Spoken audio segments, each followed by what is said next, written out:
ಎಲ್ಲಾ ಮೈಸೂರು ಭಾಗ ಆಗಿರ್ಬೋದು ರಾಜ್ಯಾದ್ಯಂತ ನಾವು ಮಾತಾಡಿದ್ವಿ ಆಲ್ರೆಡಿ. ಇದಕ್ಕೆ ನಮ್ಮ ರಾಜ್ಯ ಅಧ್ಯಕ್ಷರು ಕೂಡ ಒಪ್ಪಿದ್ದಾರೆ. 31 ಜಿಲ್ಲೆಯಲ್ಲೂ ಕೂಡ ನಾವು ಪ್ರತಿಭಟನೆ ಮಾಡೋಂಥದ್ದು ಸಾರಿ ಕೇಳಬೇಕಾಗಿತ್ತು. ಕೇಳಿದ್ರೆ ನಾವು ಒಂದು ಇರುವುದ ಚೇಂಜ್ ಮಾಡ್ಕೊಳ್ಳೋಣ ಅಂತಿದ್ವಿ. ಅವ್ರು ಸಾರಿ ಕೇಳಕ್ ಕೂಡ ನಾವು ರೆಡಿ ಇಲ್ಲ. ಅವ್ರು ರಾಜಕೀಯ ಪ್ರೇರಿತವಾಗಿ ಅವ್ರು ರಾಜಕೀಯಕ್ಕೋಸ್ಕರ ಇದನ್ನೆಲ್ಲ ಮಾಡ್ತಾರೆ ಅಂತ ಮೇಲ್ನೋಟ ಕಂಡು ಬರ್ತಿದೆ. ಹಂಗಾಗಿ ಯಾವುದೇ ಕಾರಣಕ್ಕೂ ಇವ್ರನ್ನ ರಿಲೀಸ್ ಮಾಡಬಾರ್ದು ಅನ್ನೋದೇ ನಮ್ಮ ಉದ್ದೇಶ. ಈಗ ನೀವು ಸಂಘಟನೆಯವರು ಕಮಲಾಸನ್ನ ವಿರುದ್ಧ ಪ್ರತಿಭಟನೆ ಮಾಡ್ತಾ ಇದ್ದೀರಿ. ಆದರೆ ಕನ್ನಡ ಚಿತ್ರರಂಗದವರು, ಕನ್ನಡ ನಟರು, ನಿರ್ದೇಶಕರು ಚಿತ್ರರಂಗ ಮುಂದೆ ಕೂತಿದೆಯಲ್ಲ, ಅದು ಚಿತ್ರರಂಗದವರು ಬಂದು ಮುಂದೆ ಬರಬೇಕು. ದರ್ಶನ್ ಅಂತ ಒಂದು ಇದ್ದ ತಕ್ಷಣ ಎಲ್ಲಾ ಭಾಷೆಗೂ ಮಾತಾಡ್ತಾರೆ, ಎಲ್ಲಾ ಇದಕ್ಕೂ ಬರ್ತಾರೆ. ಇಂಥ ವಿಚಾರಗಳಲ್ಲಿ ಶಿವರಾಜ್ ಕುಮಾರ್ ಕೂಡ ಮಾತಾಡ್ಬೇಕು. ಈ ಟೈಮ್ ನಾವು ಒತ್ತಡ ಬಾಳೆ ಮಾಡ್ತೀವಿ. ಡಾಕ್ಟರ್ ರಾಜ್ಕುಮಾರ್ ಫ್ಯಾಮಿಲಿಯವರು ಕೂಡ ಇದನ್ನ ಧ್ವನಿಯಬೇಕು. ಯಾಕೆ ಕೇಳಬಾರ್ದು? ಅದಕ್ಕೆ ಏನೇ ಸಂದೇಶ ಕೊಡ್ಬೋದು? ಅಟ್ಲೀಸ್ಟ್ ಸೌಜನ್ಯಿಕ ಸಾರಿ ಕೇಳ್ಬೋದಲ್ವಾ?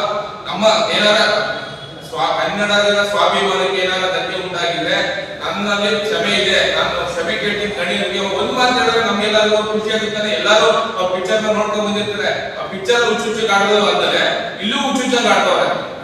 ಇಲ್ಲ, ಶಿವರಾಜ್ ಕುಮಾರ್ ಕೂಡ ಅಲ್ಲಿ ಅಪೋಸ್ ಮಾಡಬಹುದಾಯ್ತಲ್ವಾ?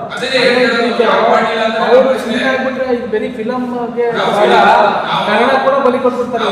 ನಾವು ರೆಡಿ ಮಾಡಿದ್ವಿ, ಪೋಸ್ಟ್ ಮಾಡಿ ಫಿಲಂ ಚೇಂಬರ್ ಅವರು ಪೋಸ್ಟ್ ಮಾಡ್ತಾ ಇದೀವಿ ಲೆಟರ್ನ.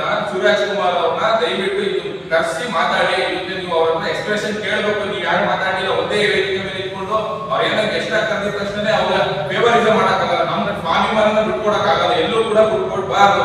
ಕನ್ನಡ ಬಿಟ್ಕೊಡಂಗ್ ಆಯ್ತಲ್ಲಿ, ಬಿಟ್ಕೊಡಂಗ್ ಆಯ್ತು. ಒಪ್ಕೊಂಡ್ರಲ್ಲ ಇವರು. ನಾವ್ ಇಷ್ಟೊಂದು ಅಭಿಮಾನಿಗಳಿದ್ದೀವಲ್ಲ, ಇವ್ರು ನೋಡ್ತಿದಾರಲ್ಲ ಎಷ್ಟು ಅಭಿಮಾನಿಗಳು. ಶಿವರಾಜ್ ಕುಮಾರ್ ಅಂತಂದ್ರೆ ಎಷ್ಟು ಅಭಿಮಾನಿ ಇಟ್ಕೊಂಡಿದ್ವಿ, ಪುನೀತ್ ರಾಜ್ಕುಮಾರ್ ಬಗ್ಗೆ ಎಷ್ಟು ಅಭಿಮಾನಿ ಇಟ್ಕೊಂಡಿದ್ವಿ. ಅಂತ ರಾಜ್ಕುಮಾರ್ ಇದ್ದಾಗ ಅವ್ರು ಒಂದು ಚೇಂಜನೆ ಕಟ್ಟಿದ್ರು.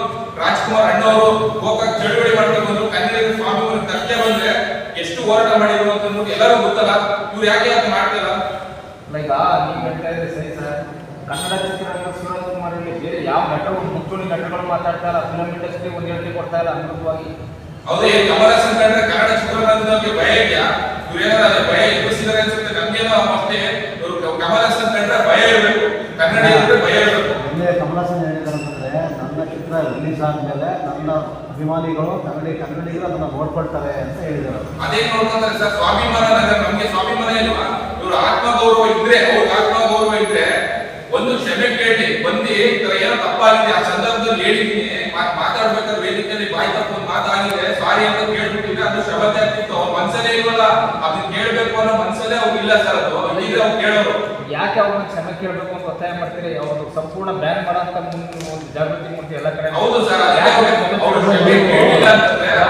ಕ್ಷಮೆ ಕೇಳಿ ಅಂತ ನೀವು ಹೇಳ್ತಿದ್ರಿ? ಅವ್ರನ್ನ ತೋರಿಸ್ಬೇಕು. ಕನ್ನಡಿಗ ಶಕ್ತಿ ಏನು ಅಂತ ತೋರ್ಸಕ್ಕೆ ಅಂತ ಈ ವೇದಿಕೆ ಬ್ಯಾನ್ ಮಾಡ್ತೀನಿ ಅನ್ನಷ್ಟು ಕ್ರೇಜ್ ಜಾಸ್ತಿ ಆಗುತ್ತೆ. ಅದಕ್ಕೆ ನೀವು ಬ್ಯಾನ್ಗಿಂತ ಹೆಚ್ಚಾಗಿ ರಿಲೀಸ್ ಆಗಿ ಥಿಯೇಟರ್ ಜನ ಹೋಗೋದನ್ನ ಮಾಡ್ಬೋದು. ಅದಕ್ಕೋಸ್ಕರ ಬಂದಿರೋದು. ಇವತ್ತು ಎಚ್ಚರಿಕೆ ಕೂಡ ಬಂದಿರೋದು. ಇದೊಂದು ಎಚ್ಚರಿಕೆ, ಕಡೆ ಎಚ್ಚರಿಕೆ ಅಂತ ಹೇಳ್ತೀವಲ್ಲ, ಅದಕ್ಕೋಸ್ಕರ ಬಂದಿರೋದು. ಅವ್ರ 5ನೇ ತಾರೀಕು ಫಿಲಂ ಹೇಗೆ ಮೈಸೂರಲ್ಲಿ ಫಿಲಂ ಚೇಂಬರ್ ಅಸೋಸಿಯೇಷನ್ ಇದ್ರೂ ಡಿಸ್ಟ್ರಿಬ್ಯೂಟರ್ ಅದು ಯಾರು ತಗೋತಾರೆ, ಯಾರು ಫಿಲಂ ರಿಲೀಸ್ ಮಾಡ್ತಾರೆ ಅಂತ ನಾವು ನೋಡ್ತಾ ಇದ್ದೀವಿ. ಅವತ್ತು 1 ಕೋಟಿ ಇದ್ದಂತ ಒಂದು ವ್ಯಾಲ್ಯೂ ಮೈಸೂರು ಮಾರ್ಕೆಟ್ ಅಲ್ಲಿ 1 ಕೋಟಿ ಇದ್ದಂತ ವ್ಯಾಲ್ಯೂ ದಿಢೀರ್ ಅಂತ 75 ಲಕ್ಷ ಬಂದಿದೆ. ಇನ್ನು ಮುಂದಿನಿಂದ 50 ಲಕ್ಷ 25 ಲಕ್ಷ ಯಾರು ತಗೋಬಾರ್ದು. ಅದು ಕನ್ನಡಿಗರು ತಾಕತ್ತು ತೋರಿಸ್ತೀವಿ ನಾವು ಮುಂದಿನಿಂದ. ಅವತ್ತು 5ನೇ ತಾರೀಕು ತೋರಿಸ್ತೀವಿ. ನಮ್ಮ ಪ್ರೀತಿಯಿಂದ ಹೇಳಿದ್ರೆ, ಕನ್ನಡ ಅಂದ್ರೆ ಬೇರೆ ಯಾವ ಭಾಷೆ ಬಗ್ಗೆ ಮಾತಾಡೋ ನೈತಿಕತೆ ಶಕ್ತಿ ನನ್ನಿಂದ ರಾಜಕಾರಣಿಗೂ ಇಲ್ಲ ಅಂತ. ಹೌದು, ಪ್ರೀತಿಯಿಂದ ಹೇಳಬಾರ್ದ? ಪ್ರೀತಿಯಿಂದ ಹೇಳಿದ್ರೆ ಜನ ಹಾಕೊಂಡು ಕುತ್ಕೋಬೇಕಾಗಿತ್ತು. ಪ್ರೀತಿಯಿಂದ ಹೇಳಿದ್ರೆ ಇಷ್ಟೊಂದು ಸುದ್ದಿ ಆಗಬೇಕಾಗಿತ್ತು.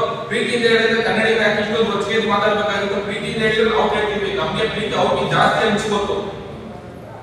ಈಗ 5ನೇ ತಾರೀಕು ಆದ್ಮೇಲೆ ನಿಮ್ಮ ಮುಂದಿನ ನಿಲುವೆ, ನಿಮ್ಮ ಪಗ ಮೈಸೂರಲ್ಲಿ ಯಾವುದೇ ಕಾರಣಕ್ಕೂ ಫಿಲಂ ರಿಲೀಸ್ ಮಾಡಕ್ ಕೂಡ ಥಿಯೇಟರ್ ಜನ ಹೋಗೋದನ್ನ ಮಾಡ್ಬೋದು. ಹೌದು ಸರ್, ಅದಕ್ಕೋಸ್ಕರ ಬಂದಿರೋದು. ಇವತ್ತು ಎಚ್ಚರಿಕೆ ಕೂಡ ಬಂದಿರೋದು. ಇದೊಂದು ಎಚ್ಚರಿಕೆ, ಕಡೆ ಎಚ್ಚರಿಕೆ ಅಂತ ಹೇಳ್ತೀವಲ್ಲ, ಅದಕ್ಕೋಸ್ಕರ ಬಂದಿರೋದು. ಅವ್ರ 5ನೇ ತಾರೀಕು ಫಿಲಂ ಹೇಗೆ ಮೈಸೂರಲ್ಲಿ ಫಿಲಂ ಚೇಂಬರ್ ಅಸೋಸಿಯೇಷನ್ ಇದ್ರೂ ಡಿಸ್ಟ್ರಿಬ್ಯೂಟರ್ ಅದು ಯಾರು ತಗೋತಾರೆ, ಯಾರು ಫಿಲಂ ರಿಲೀಸ್ ಮಾಡ್ತಾರೆ ಅಂತ ನಾವು ನೋಡ್ತಾ ಇದ್ದೀವಿ. ಅವತ್ತು 1 ಕೋಟಿ ಇದ್ದಂತ ಒಂದು ವ್ಯಾಲ್ಯೂ ಮೈಸೂರು ಮಾರ್ಕೆಟ್ ಅಲ್ಲಿ 1 ಕೋಟಿ ಇದ್ದಂತ ವ್ಯಾಲ್ಯೂ ದಿಢೀರ್ ಅಂತ 75 ಲಕ್ಷ ಬಂದಿದೆ. ಇನ್ನು ಮುಂದಿನಿಂದ 50 ಲಕ್ಷ 25 ಲಕ್ಷ ಯಾರು ತಗೋಬಾರ್ದು. ಅದು ಕನ್ನಡಿಗರು ತಾಕತ್ತು ತೋರಿಸ್ತೀವಿ ನಾವು ಮುಂದಿನಿಂದ. ಅವತ್ತು 5ನೇ ತಾರೀಕು ತೋರಿಸ್ತೀವಿ.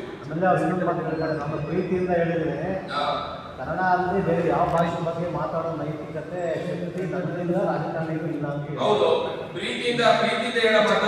ಪ್ರೀತಿಯಿಂದ ಹೇಳಿದ್ರೆ ಜನ ಹಾಕೊಂಡು ಕುತ್ಕೋಬೇಕಾಗಿತ್ತು. ಪ್ರೀತಿಯಿಂದ ಹೇಳಿದ್ರೆ ಇಷ್ಟೊಂದು ಸುದ್ದಿ ಆಗಬೇಕಾಗಿತ್ತು. ಪ್ರೀತಿಯಿಂದ ಹೇಳಿದ್ರೆ ಕನ್ನಡಿಗರು ಯಾಕೆ ಇಷ್ಟೊಂದು ರೊಚ್ಚಿಗೆ ಮಾತಾಡ್ಬೇಕಾಗಿತ್ತು? ಪ್ರೀತಿಯಿಂದ ಹೇಳಿದ್ರೆ ನಾವು ಕೇಳ್ತೀವಿ, ನಮ್ಗೆ ಪ್ರೀತಿ ಅವ್ರಿಗೆ ಜಾಸ್ತಿ ಅನ್ಸ್ಕೊತ್ತು.